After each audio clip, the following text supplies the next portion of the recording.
Thank you for making the choice to take the 18-day challenge, and welcome to the second of our 3 learning sessions.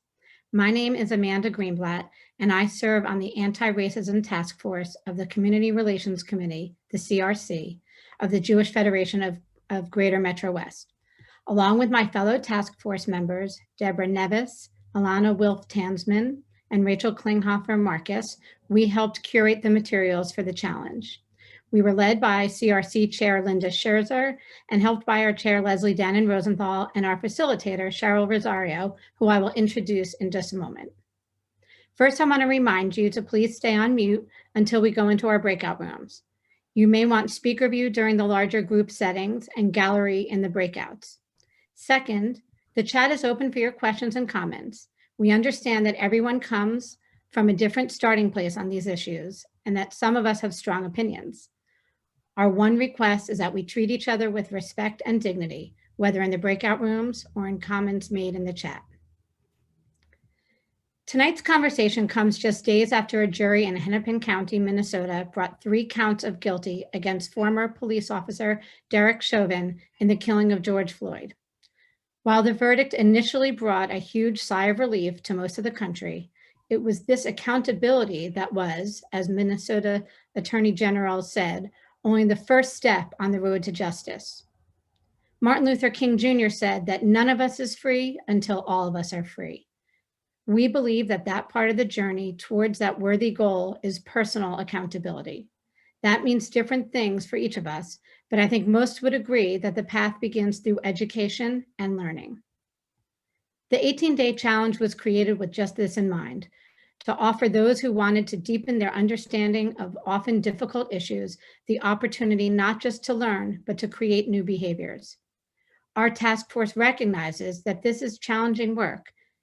As we've all seen in what we've read, watched, and heard, encountering terms such as white fragility and white supremacy may challenge our worldview and even make us uncomfortable.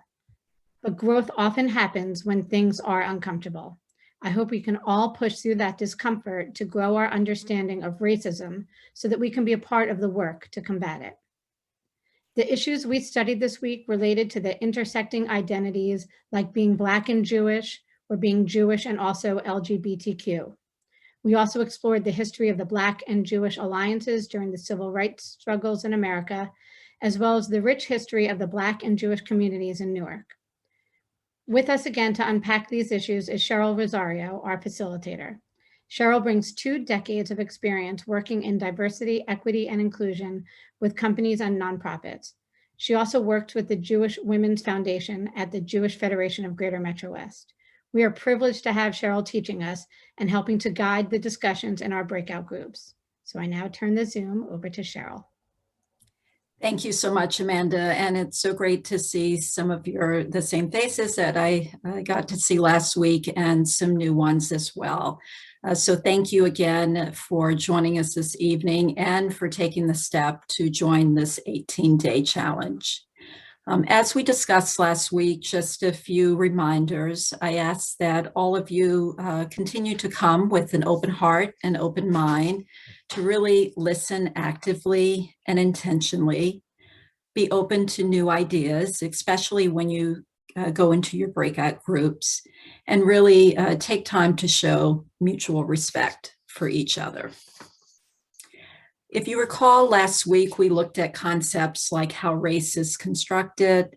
We talked about white supremacy, and we digged a little bit further into understanding privilege and really thinking about concepts of whether it's walking in a store and being able to buy the products that we want, whether we're looking through magazines and see people that look like us, or just having access to the kinds of resources we want for our children and grandchildren.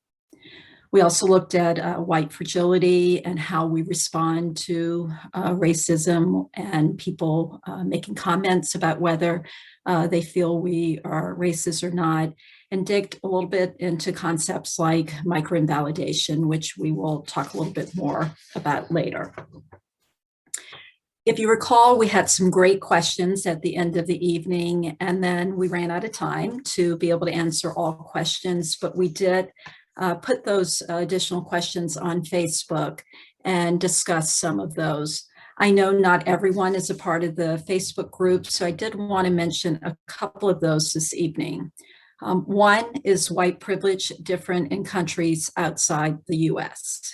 And the best way really to answer that is marginalization and privilege can shift depending on what location you're in, whether that's US or I would say even within the US and in different states. Some locations may have heightened xenophobia or homophobia, or even an American visiting a country that may be negatively affected by a US policy. So it can shift and look a little bit different. One of the other questions that was asked, what do you think are the most common mistakes that well-intentioned white people make in anti-racism work? Some good reminders that we did discuss last week, but to think about even as we move into the concepts today. It's great to voice support, but you also want to think about ways to have a call to action. And I know Linda and others will be sharing ways that you can get involved at the end of this 18-day challenge. Be very careful of phrases like, I have friends who are Black, or you speak English so well. And you may feel like it's coming across as something kind or a compliment, but it's actually very disrespectful and hurtful.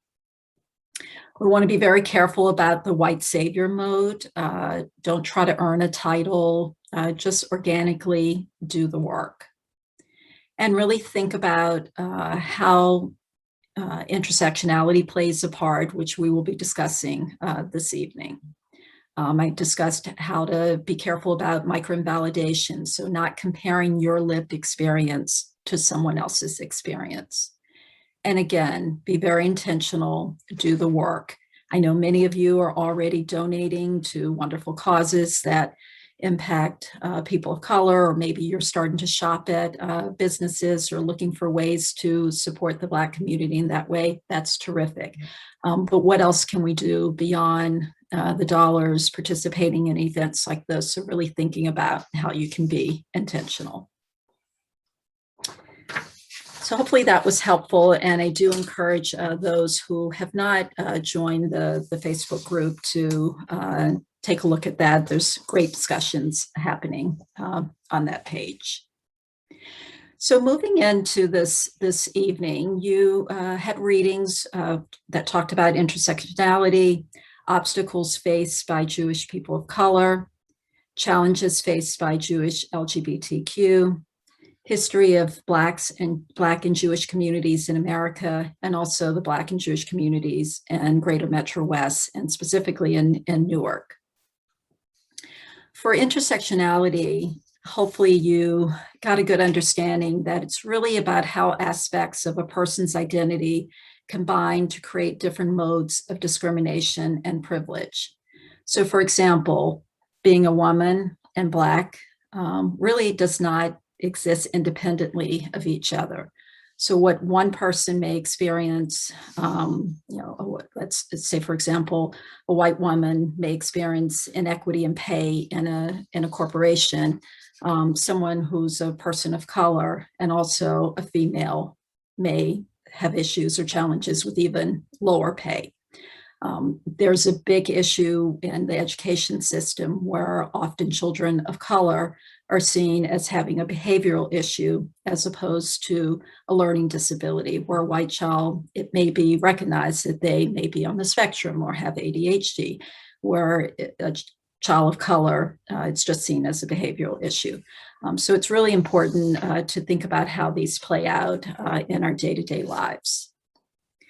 One of the other things that we heard last week is you wanted more time, which is fantastic. We did breakout groups for about 15 minutes, and just as they were starting to become really robust, we moved back to the larger groups. So tonight we want to give you that time. And so we have extended it instead of 15 minutes to 25 minutes to give you plenty of time to go through these concepts, and then we'll come back as a larger group. So just as a reminder, one group is going to talk about what is intersectionality. So again, really understanding these specific identities and how they may overlap. Obstacles faced by Jewish people of color.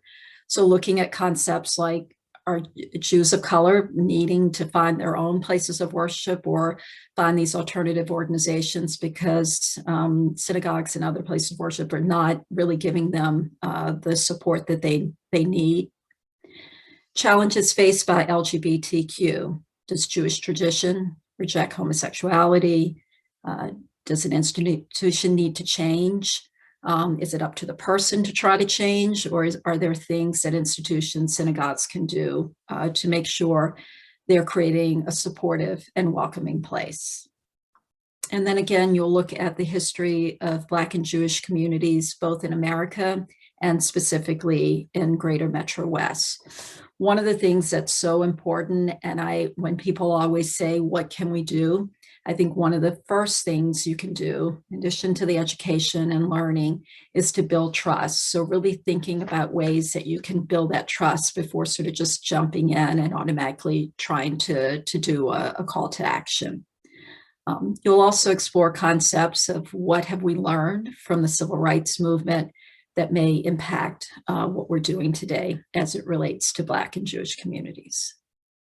So I hope that provides you with some framework of what we're going to discuss tonight. And I'm really excited to hear when you come back as a larger group from your facilitators, what was discussed, and then we'll open it up for Q&A. So again, thank you for joining us tonight. Thank you again for the hard work and the commitment to this space. And we'll now break out into our groups.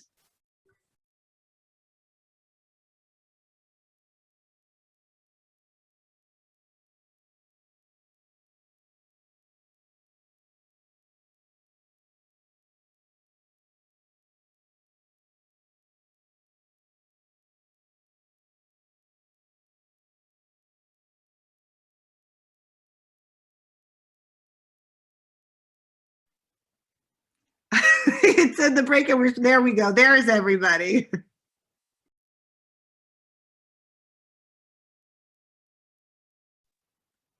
Thank you, everyone.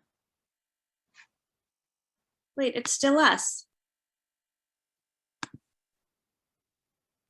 It's still us. It was telling me to go back. That's so weird. We can continue our conversation. Keep talking, keep talking. It goes then.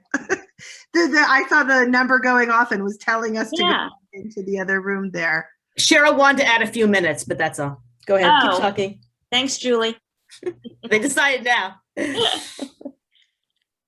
Irene, I really love what you were saying about this back and forth, intergenerational, that you're getting so much out of your grandkids right now. That's really encouraging and exciting. Oh, you're muted. My 11-year-old grandson came home and he said, Buddy, M, he calls her M, his classmate, she likes girls. Oh. And it was like a matter of conversation. It was, okay, nice. So he accepted that because they talked about it, and because he's had a chance to live in this world, this modern world. The kids see it so much more. And like, for example, I mean, my eldest nieces and nephews, they're like JoJo Siwa, she's openly out, and that's part of the norm and is very exciting, and it's another norm. So yeah. Excuse me.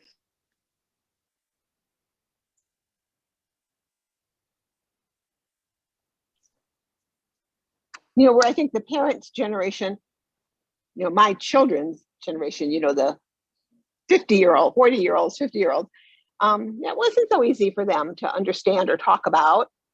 And yet they've done a great job with their children, I think, letting them know that, everyone is special. We're not all alike. We see the color, we see the differences, and we respect those differences, and we admire those differences in people, and have respect for everyone. And I think that's coming across for a lot of people. Not everyone, but yeah. we were talking about like relating to other people in our communities or our peers. And I wonder is how, I mean, that's the hardest old age question. Like, how do we reach out to those people we were talking about as others, whether it's in our own community or that's a larger question. Like, because for my default is always like, hi, my name is Rachel, but that in a lot of situations doesn't necessarily, or how do we create those? Sometimes belonging, I found that belonging or volunteering as part of some of the agencies in Federation exposed me to people in situations I otherwise would have never had any contact with. And I think the first thing is to listen and be a sponge in order to even have an idea about how to go forward. So, for me, the Federation in that respect has been like very good because, the object is of those agencies is to serve those who need it. And those are people that I may otherwise never have come in contact with.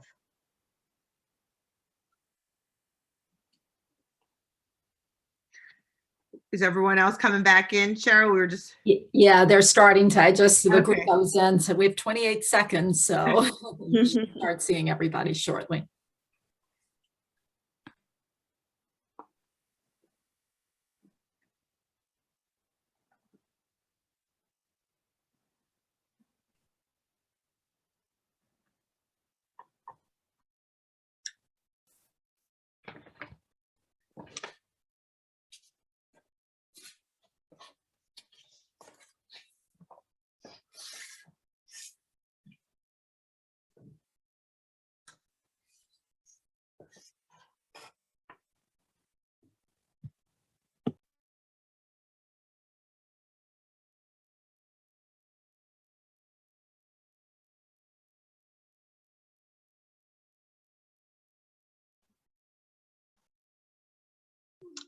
I think we're back, Cheryl.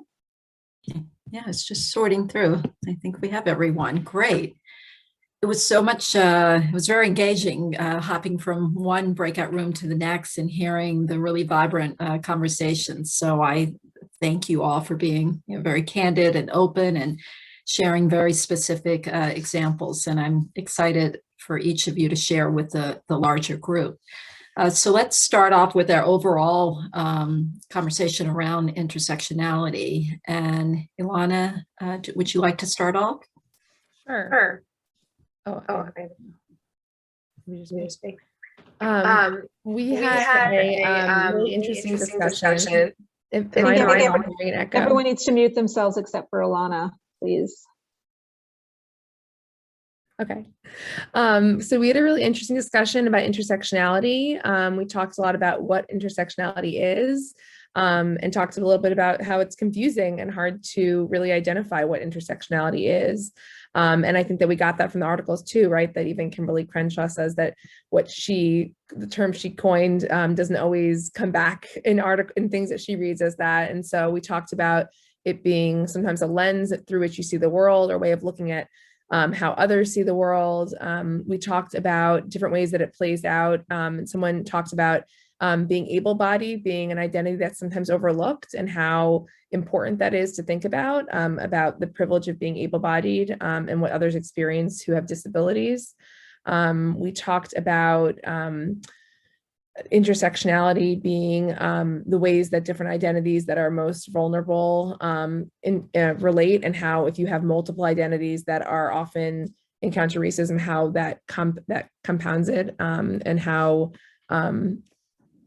we had a lot of really interesting discussions. So I'm forgetting some of them. If anybody from the group wants to share all the things that we discussed, it was a really great conversation, and I thank everyone for contributing.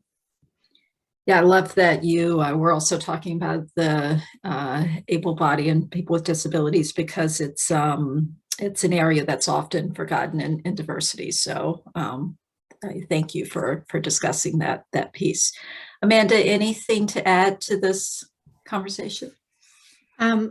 So the only, we also had a great discussion on intersectionality, and we talked about the economic, and where each one of these things can also be tied to and economic, and so a Black person and a poor, or and how that factors in. But I thought that was one of the things that was interesting. We had a big discussion about empathy, and how the word empathy itself, some of us were struggling with, and is there a condescension that comes when you're using the word empathy instead of just really relating and being able to identify, and so it's not sort of looking at it from the same thing, like as a white savior, and using the word empathy in that case rather than empathy like I actually know what it feels like too, and I can empathize, or even just from all the things I've been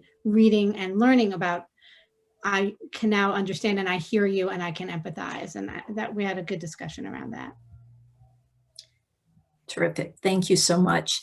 And I want to make sure we have enough time for questions. We stayed in our groups a little bit longer, but we'll get through all the questions and then maybe shorten some of the feedback.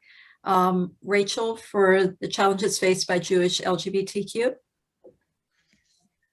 We were talking about in our group how we could be more inclusive and how we could create more inclusive parts of our community. In our group, in our small, I guess, corners of Metro West, we had felt that our synagogues are welcoming, and we were talking about how they are, how they can be. And one of the things I think it was Paula was saying about, it was all about the language that we use. And if we use inclusive language to begin with, that sets, that is a great beginner. And also we had talked about visually seeing that in our communities. We were talking about the PJ Library books, that there is lots of visuals already of people in the LGBTQ community, as well as Jews of color. It was a very positive view of, in terms of in Metro West, of our views of how it is, but it was interesting to talk about other ways that we can be inclusive and how do we engage. We were talking about the word others and what that can mean within our own community. And a lot of that came down to language and being open. Great. Yeah, I listened into some of your group and I loved just sort of remembering to always just talk in an inclusive manner. And, if you're keeping that in mind, I think we have sort of the skills to work with, like in our workplaces, if we're in cubicle settings, things that, we're not talking too loud, or we're not this, and being respectful. And this is just should become organic like that, where we're always thinking of, making sure we have a welcoming environment and keeping being inclusive in mind at all times. Thank you. Deborah, obstacles faced by Jewish people of color? It was such a great discussion. Thank you, everybody who participated. I think we were really talking about, how do we make people feel welcome in the synagogue? What sorts of assumptions are we making? Someone said, at my synagogue, in my suburban synagogue, there aren't a lot of Jews of color. And so what do we do to try to expand the community? And that was something that we really talked about. And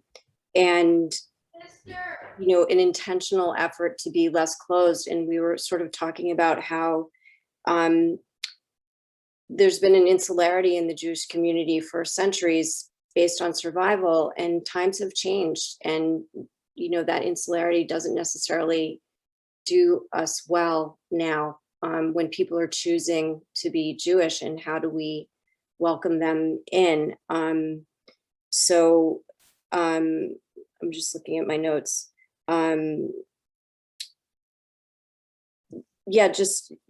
That we need to make more of an effort and be more accepting and challenge ourselves more in terms of our assumptions about who is Jewish and what they look like.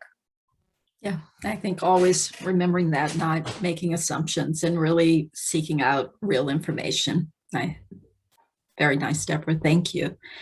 And Leslie and Linda, I know you had similar questions, but Leslie, you looked at it more from history of Black and Jewish communities in America.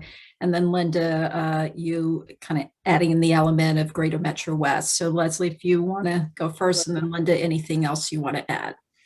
Right. Well, so a lot of our conversation centered on building trust and not in the general context, a little bit on the history of how we got to where things are and the 1960s versus today. But it was a great conversation. I really enjoyed my group as always. But centering on where we are alike, not how we as a white or Jewish community can come in and fix problems, is more likely to be productive.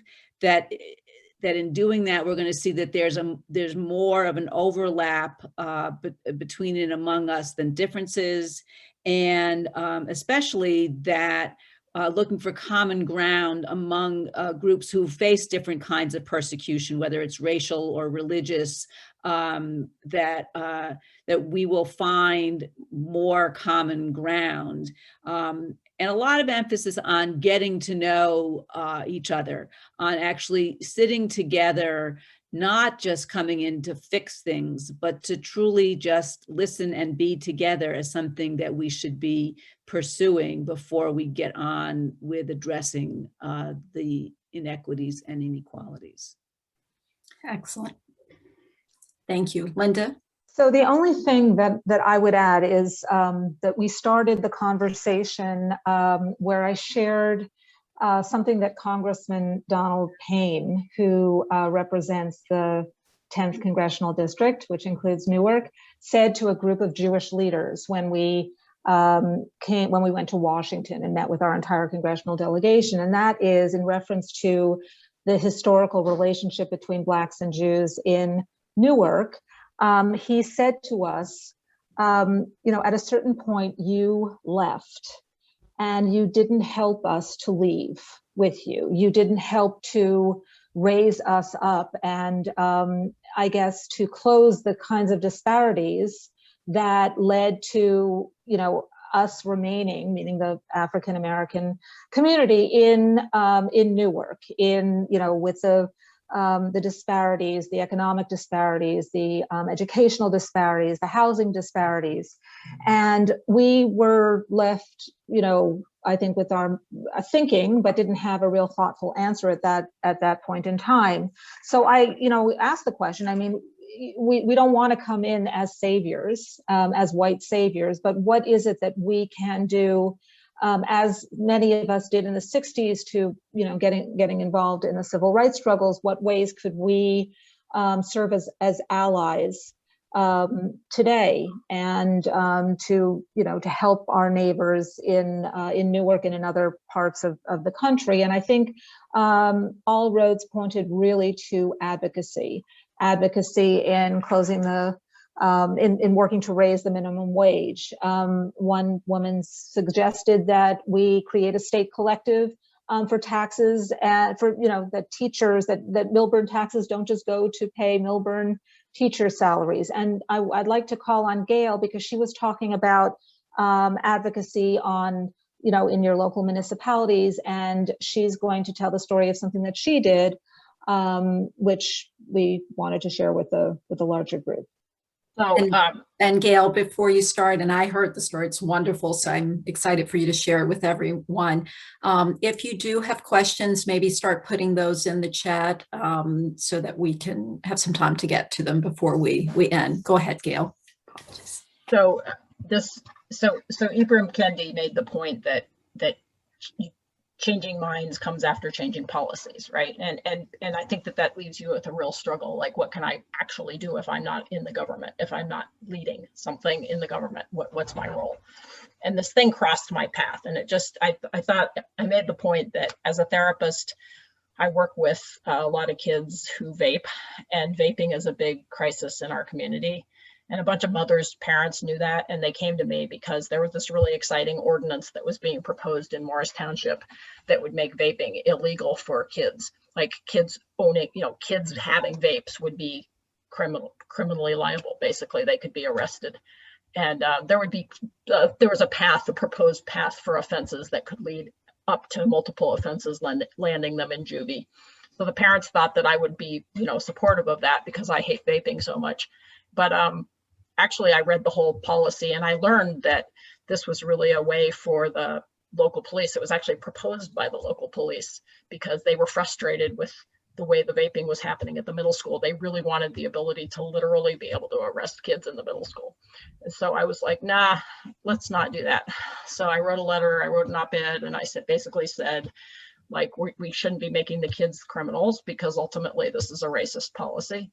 We should be going after the businesses. So that ordinance ended up actually getting canceled, but then in the town of Morristown, there was a similar ordinance that was being proposed, and a bunch of us got together and we went to the meeting, and they really did implement a policy that made much stiffer penalties for the actual businesses selling to kids. So they found a way to make it so that businesses actually have to sign up for a license to sell vaping products, so that if they violate that license, they can literally have their business shut down. And it's a much stronger policy than what was originally set up. So I'm just like, it's just like you see these things pass you and you pay attention. That's it. It's the hyper-localness of it, Gail, that I think you really point out, that this seems like very big problems, but many of these issues can be addressed at the very, very local level. Kol hakavod, that's just terrific. I mean, it takes a group, it's a community effort. It's a wonderful, wonderful example. I loved hearing it when I popped into your breakout group, because it is, Leslie, as you mentioned, a perfect example of how you as an individual can get involved and make change. I don't see any questions in the chat, but if anyone has a burning question, feel free to drop it in. We also encourage you to continue to engage on the Facebook page and ask questions there, and we'll get to them. It's been such a vibrant discussion tonight, and one of the reasons we may not have questions is because we did give a little bit longer in the breakout rooms, and I know you all had a lot of opportunity to share there. So I think at this time I will close it out and turn it over to Rachel Klinghoffer Marcus to close us for the evening. Rachel. Thank you, Cheryl, for guiding us through tonight's conversation. I'm Rachel Klinghoffer Marcus, a member of the Jewish Federation's Anti-Racism Task Force. The issues we explored tonight are challenging and, for some of us, uncomfortable, but they are also serious and important and need to be addressed as we work together to combat racial injustice. Tonight's program is part of the 18-Day Challenge brought to you by a Community Relations Committee of the Jewish Federation of Greater Metro West. We hope you've managed to carve out time each day to read, listen, and watch the assignments we've sent you. For those who haven't already joined our private Face group, you can find the link on the weekly emails. We encourage you to join our community conversations. Week 3 starts tomorrow with articles that explore Black Lives Matter versus All Lives Matter. What does it mean to be anti-racist, and how to raise anti-racist kids and grandchildren? Before we meet next Sunday, we'll also be sending you ideas for how to continue and advance our work. Thank you for joining us, for being part of this. Let's continue together. I look forward to seeing you all next week. Good night, everybody. Good night. Thank you so much. Thank you. Good night. Bye, Julie. Good night, everyone.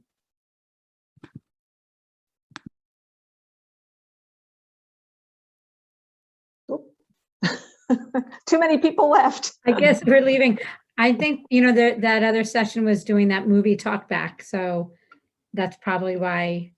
Oh, well, it starts now. It starts right now, yeah. Right, that's why.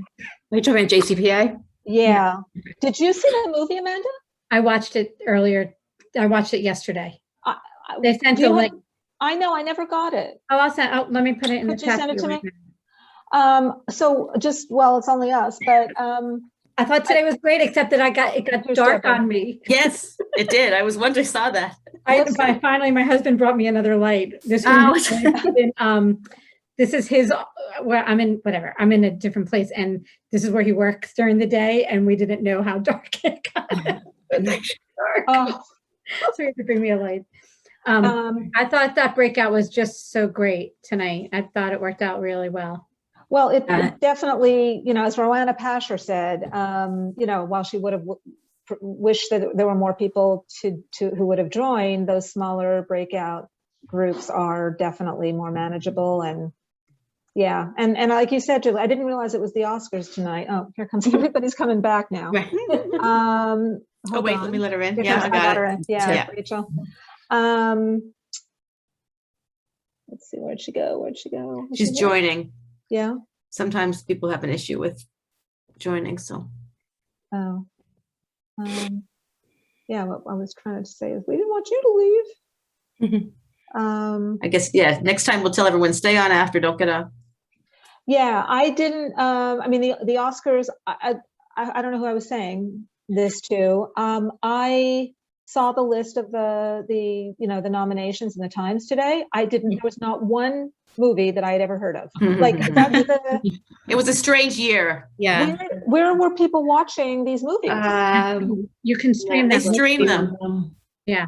At We home. streamed I didn't Nomad- see a lot of them. I saw Nomadland. We saw Nomadland? Nomadland yesterday. That's good. Yeah. And then that Minari, we haven't watched Minari yet, but I want to watch it. Those are and I heard, and the sound one, the breaking sound of something like that. It's about a drummer who's going deaf. Oh, It's supposed to be very good. Okay. But anyway, I thought today went really well. I think, Yeah, definitely the smaller groups and that we extended the breakout time. That was the key. Yeah, much more robust discussion. Yeah, I mean, does anybody have any suggestions? Good evening, everyone. It is indeed an honor and pleasure to be here with you all tonight for this Talkback panel on shared legacy. Oh my God, did I We have the honor and privilege did I to have actually click three on this? phenomenal panelists with